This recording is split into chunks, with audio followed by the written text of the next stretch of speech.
Muito bem, você é aluno, aluna do Centro Universitário Salesiano de São Paulo, Unisal. Meu nome é Ronald Oliveira, sou salesiano de Dom Bosco e falo para você do curso de extensão universitária de vulnerabilidade juvenis. Nós temos percorrido um caminho interessante dentro das perspectivas de juventude e adolescências, na nossa contemporaneidade. E nas últimas aulas, nós conseguimos percorrer um itinerário a partir da infância. Mas agora vamos falar sobre as diferentes perspectivas da adolescência na nossa contemporaneidade. Estamos chegando, enfim, ao nosso público-alvo. Então, atente-se. Nas primeiras aulas, eu perguntei a vocês o que é adolescência. E você, claro, aluno, comprometido, me mandou por e-mail, conforme nós combinamos. Você respondeu, eu ainda estou terminando de ver tudo isso e já estou encaminhando, fazendo os meus acréscimos, as minhas considerações. Mas também nós precisamos nos perguntar o que é essa infância. Já vimos. Vamos aqui, junto com vocês, entender o que é a adolescência. E aí, essas são duas perguntas que permeiam mais de um século entre os estudiosos. Permeiam mais de um século entre o sistema educativo. O que compreende a nossa infância? O que compreende a adolescência? E aí nós vamos ver os aspectos próprios da adolescência. Prestem atenção ali no quadro. São alguns fatores. A adolescência, ela é um fenômeno plural, sendo mais correto falar em termos de adolescências, também no plural. Caro aluno, cara aluna, isso também acontece com as juventudes. Não existe a juventude, existem juventudes. Então, quando eu entrar na perspectiva juvenil propriamente dita, nós vamos relembrar esse fator, que é importante e que nos determina dentro do trabalho das vulnerabilidades juvenis, Então, quando nós falamos de adolescências, não existe uma forma de entender o adolescente, não existe um tipo de adolescente, mas existem várias formas de ser adolescente, Depois, a adolescência mantém uma relação íntima com os demais fenômenos sociais em curso, em cada momento histórico. O adolescente é aquele que está antenado dentro dos movimentos, fenômenos sociais. Conforme a nossa sociedade ela vai mudando, conforme os fenômenos sociais eles vão aparecendo, os adolescentes vão acompanhando isso. E junto com esse acompanhamento, eles vão também se desenvolvendo, porque nós vamos ver que os desenvolvimentos acontecem sempre a partir de questões externas, Aí depois, os aspectos que definem a adolescência, e o adolescente se transformam a cada época, como efeito do processo histórico da sociedade. A forma que o seu pai, que o seu avô, que o seu tataravô, bisavô, seja lá o que for, ele foi adolescente, não é a mesma forma como você é adolescente, como você foi adolescente. Por quê? O tempo mudou. É claro, pelo amor de Deus, que você não vai chegar para o seu avô, para a sua avó, que fala assim, no meu tempo era assim, e achava ruim da forma como você vive hoje, você vai arregaçar a boca do balão com ele. Não vai fazer isso. Mas, porque você sabe, agora você tem conhecimento, você tem conhecimento que você, que acompanha os fenômenos sociais e que o seu ser adolescente é diferente do adolescente dele, você vai respeitar o bom velhinho. Você vai respeitar, Porque no fundo, o que ele quer o seu bem, Então, vamos continuar aqui, Nós precisamos considerar essas coisas importantes, Porque isso para nós, vamos voltar aqui, isso para nós é importantíssimo. Guarda para a vida! É importantíssimo a gente entender isso. Por quê? Se nós queremos qualificar o nosso trabalho junto dos mais vulneráveis, que é o nosso público-alvo, nós precisamos levar isso em consideração. E aí nós vamos perceber que o adolescente no Brasil hoje, ele é muito parecido com algumas outras realidades, né? Inclusive sociais e históricas que já se passaram. Lembra da última aula que eu não me exaltei, mas você disse que eu me exaltei? Algumas realidades mudaram, claro, porque atenderam às expectativas históricas, mas outras continuam porque foram iniciadas de formas deficitárias, não é?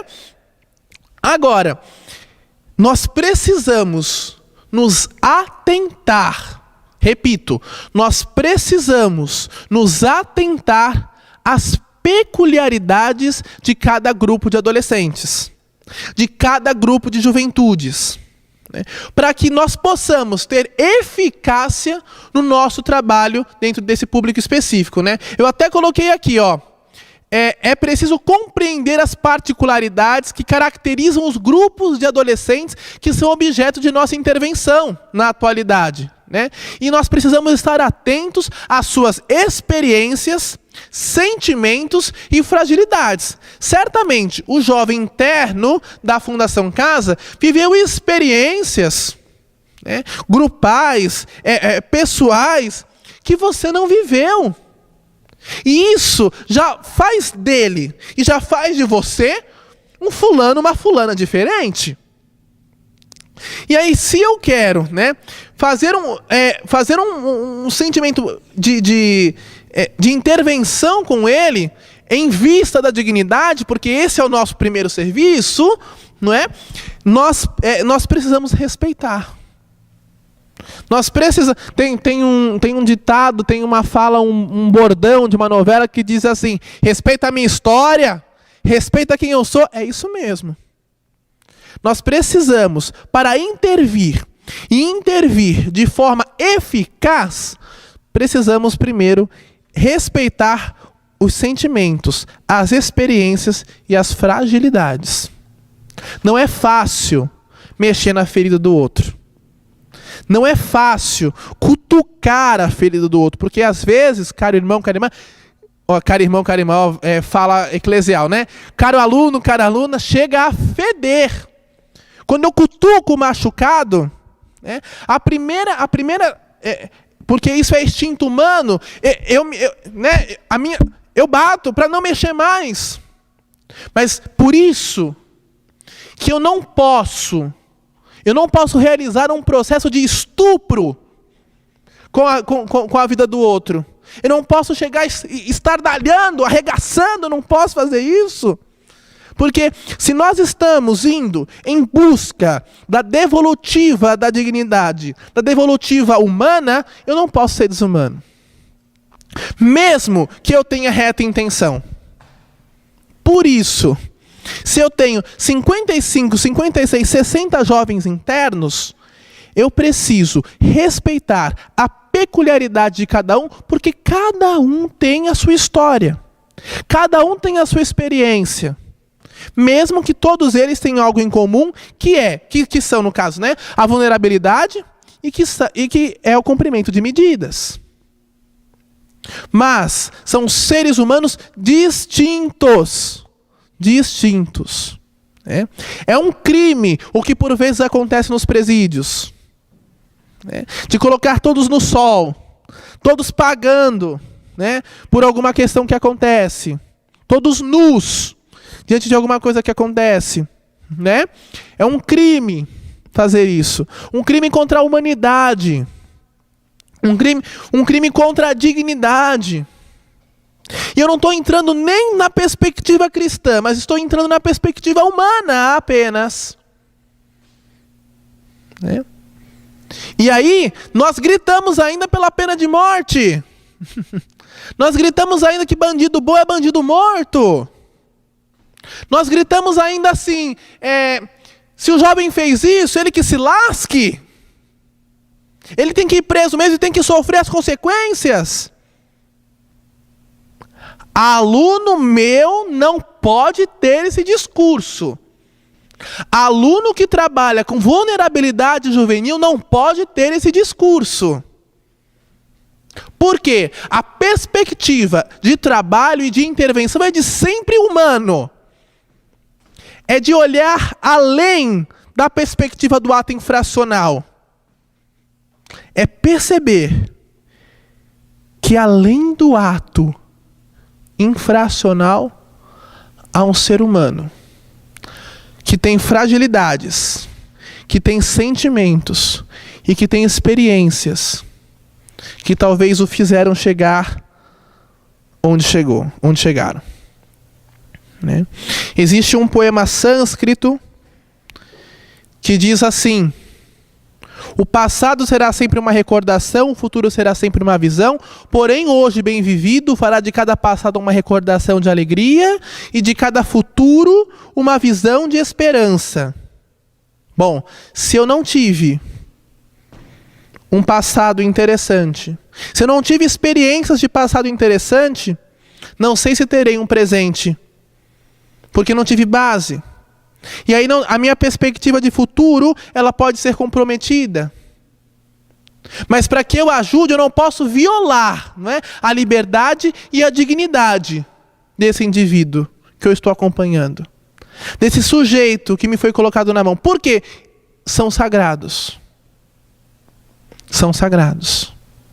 E precisam ser respeitados na sua inteireza. Mas a nossa cabeça, por vezes, porque cometeu um ato infracional, eu sou superior a ele por isso. Em um determinado curso da história, você, né, pelas bases que você teve, lembrem da experiência dogmática, da experiência da negatividade para a experiência da liberdade. Né? Você teve base. Ele talvez não.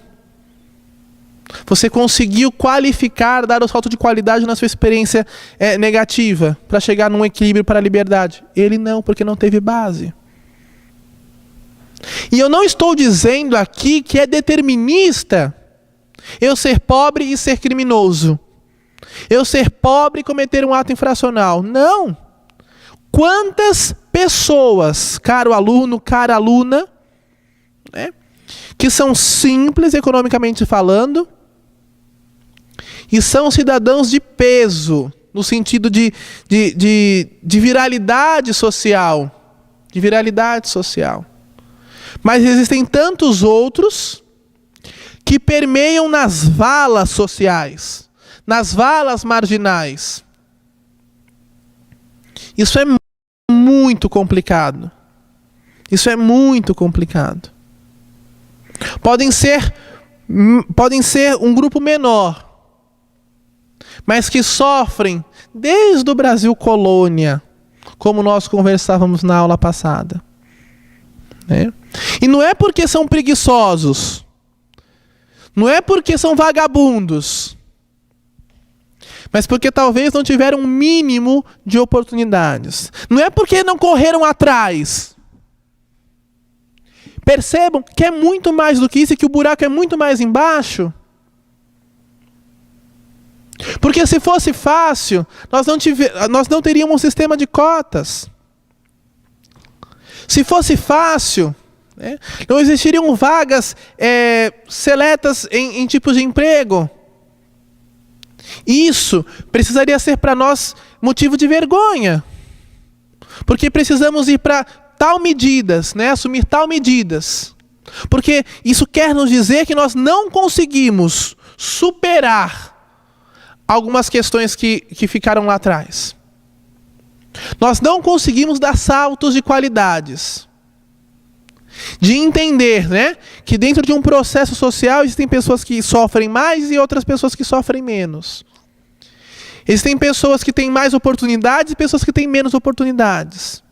Que pessoas que tiveram mais espaços dentro das fragilidades do que outras. E aí é fácil colocar todas no mesmo balaio e chamar de vagabundo. E chamar de incompetentes. Né? E afins, né? Não vamos colocar lá embaixo da nossa conversa. Né? Mas para isso, nós vamos entrar no desenvolvimento humano e trazer um pouco da perspectiva da cultura desse adolescente. Desse adolescente que você vai ter contato. Desse adolescente que você já tem contato. Então, percebam, vamos entrar nesse universo da cultura, vamos entrar nesse universo do desenvolvimento social, para que a gente possa entender a perspectiva da humanidade, não é? Olha, nós compreendemos o desenvolvimento humano como qualquer processo de mudança progressiva e sistêmica da pessoa. Precisa-se de processo para se desenvolver. Precisa de sistematicidade para desenvolver, no tempo que ocorre com base nas interações estabelecidas com outras pessoas e com a realidade dentro de um contexto sociocultural particular. Bom, a pessoa, ela se desenvolve a partir da realidade que ela está, a partir da realidade que ela vive, a partir do contexto sociopolítico que ela se encontra, a partir do contexto interpessoal no qual ela se coloca e no qual talvez ela seja obrigada a se colocar. Porque o desenvolvimento, ele é processual, ele é sistêmico, mas ele é externo. Ele é externo. Existe um filósofo, um teólogo, chamado Leonardo Boff, e ele vai com muita clareza, nos colocar algumas perspectivas no sentido, nós interpretamos o mundo a partir dos olhos que vemos e do chão que nós pisamos. Do chão que nós pisamos. Pode parecer, cara aluno, cara aluna, que o meu discurso ele seja um discurso de colocar só a culpa no Estado, de dizer que eles são pobres coitados. Não. Eu convido você, nessa extensão, a olhar a humanidade. Por isso que eu estou fazendo questão de fazer de trabalhar um pouco da arqueologia histórica do ser humano, nesse sentido, para a nossa contemporaneidade. Por isso que eu estou fazendo questão da gente trazer algumas questões próprias do que o Brasil viveu e vive, para que a gente consiga se contextualizar dentro da realidade social que nós estamos, e mais ainda, da realidade que ele se encontra. E que muitas vezes está tão imerso nisso, que não consegue respirar, não consegue sair disso. Porque não tem oportunidades, não tem alguém que estique a mão. Só que nós somos seres pensantes. Nós somos seres pensantes. Nós não somos amebas. Nós precisamos ir além. Precisamos, existe no inglês, look beyond, olhar além. Olhar além daquilo que eles veem, que nós consensualmente vemos. Aquele ou aquela que trabalha com juventude vulnerável precisa olhar além. Precisa olhar além. Agora, voltando à questão do desenvolvimento, aí a gente foca ali, consideramos o desenvolvimento humano um processo integral. Ou seja, qualquer evento que altere uma dimensão de pessoa tende a transformá-la como um todo. Como efeito, quando uma pessoa se modifica à luz de uma experiência ou evento, é muito provável que o contexto no qual ela vive e se relaciona com outras pessoas também se altere em alguma medida. Percebam, eu falava aqui em cima que é progressivo, que é sistêmico e que é processo. Que é progressivo, vou anotar aqui, para a gente poder acompanhar. Que é processo, que é progressivo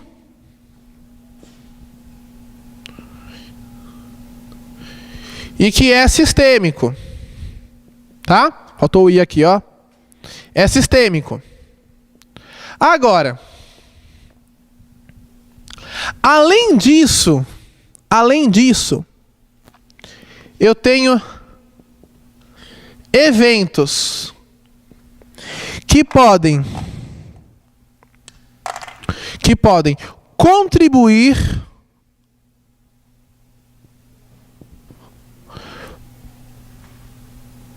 para o meu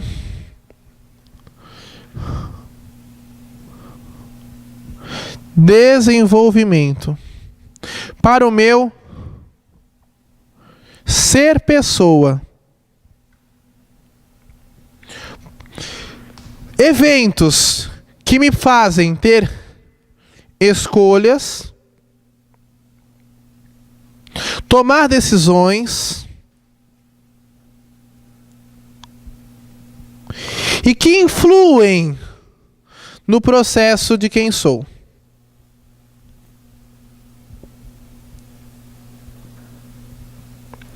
Vou dar 2 exemplos.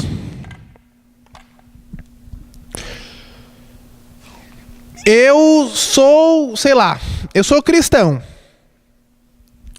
Aí eu vou para um retiro aí, de carnaval. Aí eu ouço as palestras, eu ouço as pregações, né? E aí eu saio de lá assim, transformado. Eu saio de lá assim, comprometido de que eu vou ser outro, de que eu vou mudar, que eu sou uma outra pessoa. E isso acontece ali por um mês. Depois eu volto para ser o mesmo cafajeste. Às vezes eu volto a ser pior. Por quê? Porque eu não integrei isso. Eu não coloquei isso como processo, como progresso e como sistema da minha vida. E aí essas palavras percorrem um curso ao léu, são jogadas ao léu. E aí você precisa se perguntar 2 coisas. Eu não fui honesto comigo mesmo. Ou eu não tenho estrutura para poder responder isso com eficácia. Por quê? 90% dos jovens que estão internos têm o discurso de eu vou mudar, eu quero mudar. Eu quero fazer diferente quando sair da Fundação Casa. Só que, na sua grande maioria, porque não tem o suporte necessário quando saem também, e isso é um fator importantíssimo, nós vamos ver depois, né? Não conseguem e caem. Sabe? E caem. Nós temos a experiência da Semana Missionária. Julho, jovens vão para a Semana Missionária. Vivem uma experiência incrível de Semana Missionária. Voltam da Semana Missionária motivadíssimos. Com o grupo, né? com a sua experiência de fé. Depois isso vai esfriando. Por quê? Não virou sistemático. Não virou itinerário, não virou progresso, não virou processo. E aí isso se tornou um evento que, num determinado momento, me fez tomar uma decisão. Me fez fazer uma escolha. Mas eu não consegui dar um passo qualitativo. Vou parar desses exemplos, está parecendo que é aula de catequese, né? Mas não é. Sabem que eu atendi uma unidade de internação? Vale a pena falar sobre isso, né? O menino, ele estava fazendo um processo bonito de salto de liberdade, né? E aí o que me acontece, né? Ele assim super disposto a mudar, nós estávamos acompanhando, né? E aí ele recebe a notícia de que a mãe dele tinha sido assaltada e ela reagiu ao assalto, me parece que ela levou uma bofetada do ladrão. E isso o menino interno, né? Quando ele ficou sabendo disso, virou na giraia. E naquela semana ele tinha médico. O que ele fez? Ele foi para o médico, conseguiu tirar a tornozeleira, fugiu, se encontrou com um cara que assaltou a mãe, matou o cara e depois se entregou para a polícia de novo. 2 semanas e meia estava ali de volta lá. E dizendo, eu precisava fazer isso porque era minha mãe. Percebam, ele estava fazendo um caminho. Ele estava fazendo um caminho de processo. Ele estava fazendo um caminho de progresso, né? Progressivo. E, consequentemente, de progresso. Era uma questão sistemática. Mas teve um evento que fez ele tomar uma decisão. Fez ele fazer uma escolha. Que interferiu em quem ele é. Porque foi mais um ato infracional para a conta.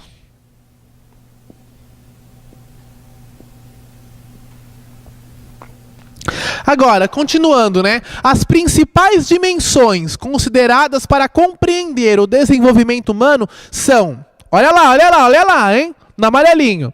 As neurológicas, as cognitivas, emocionais, afetivas, comportamentais, sociais e políticas, entre outros. Alguns eventos irão promover mudanças em algumas dessas dimensões apenas. Outros eventos vão modificar profundamente a pessoa, implicando em novas identidades e modos de ver a si e ao mundo. Desculpem se eu volto novamente no exemplo do ser cristão, né?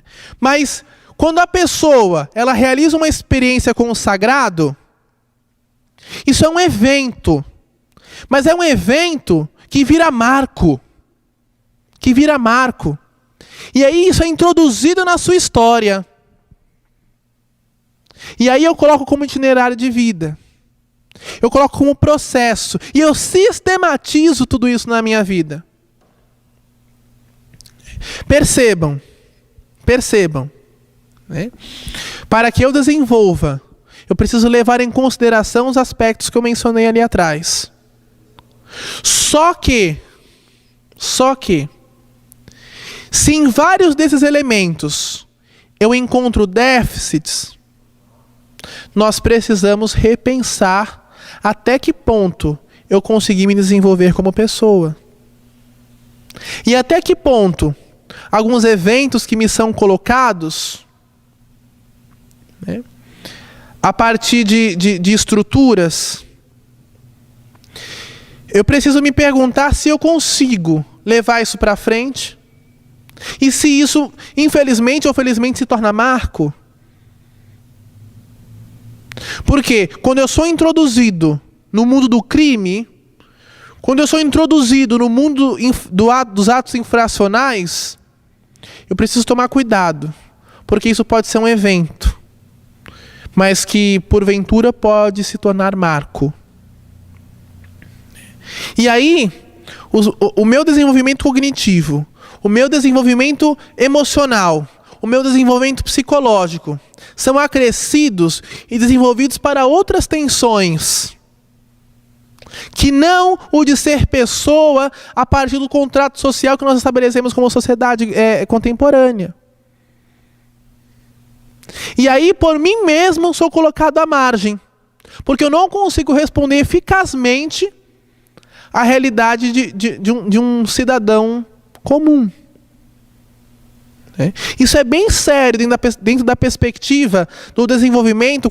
Claro, você é aluna da psicologia que faz essa extensão, você tem a aula de desenvolvimento humano, da criança, adolescente, do adulto, do idoso, você tem. Eu estou entrando no patamar do jovem em estado de atos infracionais, de cumprimento de medidas. Daquilo que é evento, daquilo que é marco, daquilo que se desenvolve. É interessante, olha, estou cheio de casos hoje, hein?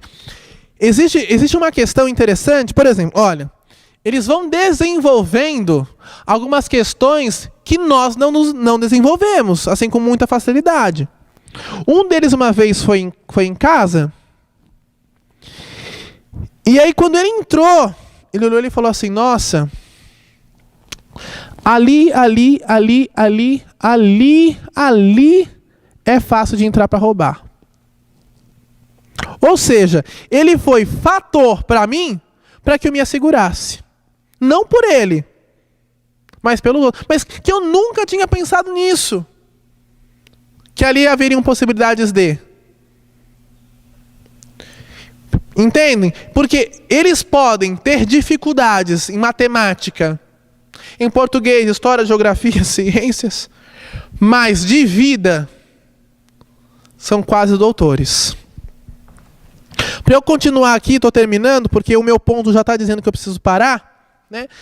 Vai dizer assim, ó, consideramos como contexto, né, ou ambiente de desenvolvimento humano, os elementos externos à pessoa, isso eu já falei, hein, que servem de suporte para os processos de mudança. Reconhecemos com isso que o desenvolvimento humano não é um processo espontâneo ou natural, mas corresponde à ação adaptativa do organismo diante de um ou mais fatores que eita, tá difícil, hein? Eu acho que eu tô falando demais. Eita, bexiga. Interdependentes, tá certo? Agora, a gente precisa perceber isso daqui. A nossa vida, ela é recheada de contextos. Ela é recheada de ambientes. A todo momento nós estamos em ambientes. A todos os momentos nós somos sequenciados de contextos. A todos os momentos nós precisamos responder a algo. Tudo isso nos dá suporte para crescer. Tudo isso nos dá suporte para nos desenvolvermos. Né? E aí o que acontece? Diante das adversidades, diante dos eventos, o ser humano tem uma capacidade incrível de se adaptar. E sobretudo aquele que é vulnerável e que está dentro do mundo do ato infracional, ele tem um poder incrível de se adaptar. Porque se ele não se adapta, ele morre. Se ele não se adapta, ele sofre. E até mesmo fora do ato infracional, quando eu entro no universo marginal, e quando eu digo marginal, eu digo daqueles que estão à margem, se essas pessoas mais simples, elas não têm de se adaptarem com mais facilidade, o que é que acontece? Elas são esmagadas pelo sistema que oprime. O sistema, né, que não tem dó nem piedade, misericórdia ou caridade, mas que esmagam sem pensar duas vezes. Então, ou eu me adapto, ou eu me lasco. Né? E aí, nós temos três contextos. Né? Lá, nós temos o ambiente físico, nós temos o ambiente humano e nós temos o ambiente sócio-histórico-cultural. O ambiente físico que nos faz nos desenvolver, não é? Que nos faz nos colocar, envolve espaços ambientais, sociais e instituições que abrigam as distintas formas de atividade das pessoas no mundo. Vamos lá, igreja. Vamos lá, escola. Vamos lá, universidade. Vamos lá, trabalho. Vamos lá, hospital. Vamos lá, a própria sociedade no contexto, quando eu entro no ato infracional, vou falar da polícia, não é? Agora, o ambiente humano, quem são as pessoas no qual eu convivo?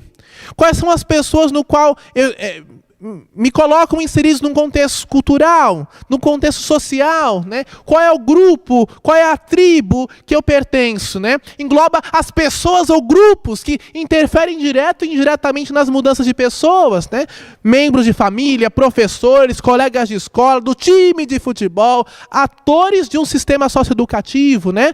Parceiros da criminalidade, entre outros. Essas pessoas são atores também do nosso desenvolvimento.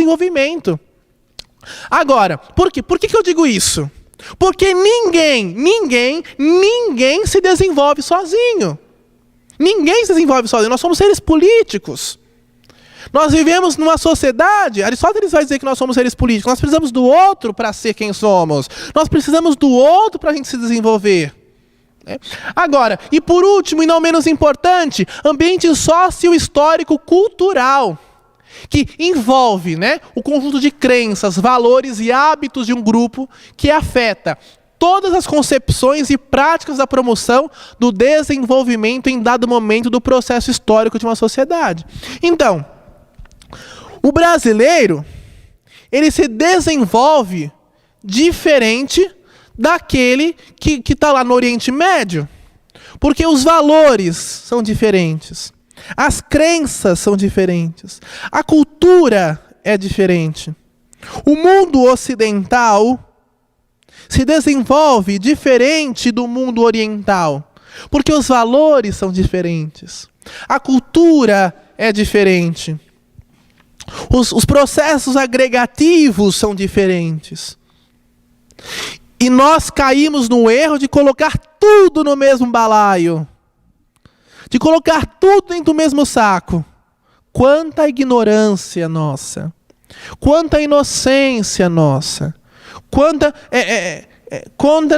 contra infantilidade a nossa, Agora, estou terminando, o pessoal está gritando aqui no meu ponto, mas já estou terminando, Agora, tudo isso, todos esses processos externos influenciam nas dimensões de interdependência, O contexto, o sujeito ele constrói uma trama de significado sobre si e para si, que se organizam num espaço. Então, lembrem dos ambientes, lembrem dessa tabela que eu coloquei, E no tempo, sendo, portanto, altamente dinâmicos. Porque, vejam, o ser humano, lá vai eu para outra lousa, para nunca dizerem que eu não usei aqui. O ser humano, ele é dinâmico. O ser humano, ele está em constante transformação. O ser humano, ele está em constante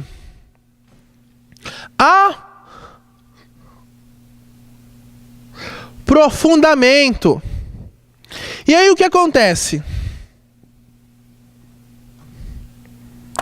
Eu vou dando respostas específicas em determinados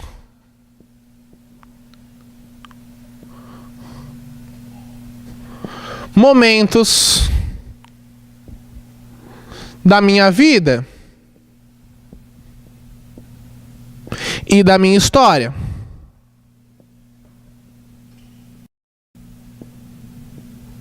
E quando eu digo isso, por exemplo, hoje eu dou uma resposta a uma coisa diferente de um ano atrás. Porque eu me desenvolvi, eu me transformei, porque não sou estático. A cada dia eu sou a versão atualizada de mim mesmo. Por quê? Quando me encontro com outro, eu me desenvolvo. Quando eu tenho contato com o outro e com uma realidade específica, eu me desenvolvo. E aí, nós vamos entendendo que os processos, eles são diferenciados. Eles são diferenciados. Nós vamos perceber, num determinado, que assim, os estudiosos do desenvolvimento juvenil, dos desenvolvimentos pessoais, defenderam por muito tempo que, e isso também não deixa de ser verdade,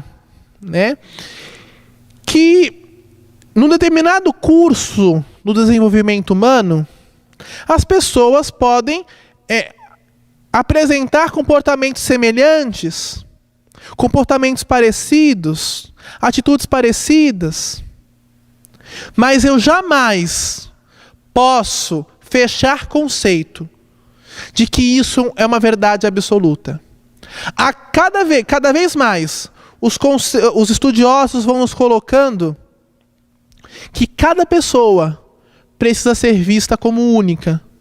Por quê? Eu respondo diante do acontecimento de uma forma. O Kennedy, que me filma nesse momento, dentro do mesmo acontecimento, ele pode ter uma outra reação, porque a experiência é diferente. Lembrem disso, os sentimentos são diferentes, os traumas são diferentes. E isso faz com que cada pessoa seja indeterminada, imprevisível e incontrolável. Nós não sabemos como cada pessoa vai reagir diante de qual acontecimento, porque ela não é o hoje. Ela é o ontem também. Ela foi o ontem, é o hoje, na perspectiva do amanhã. E nessa certeza de você ser amanhã, é que eu paro essa aula, porque você vai assistir a próxima, né? Fica com Deus, um grande abraço, até mais.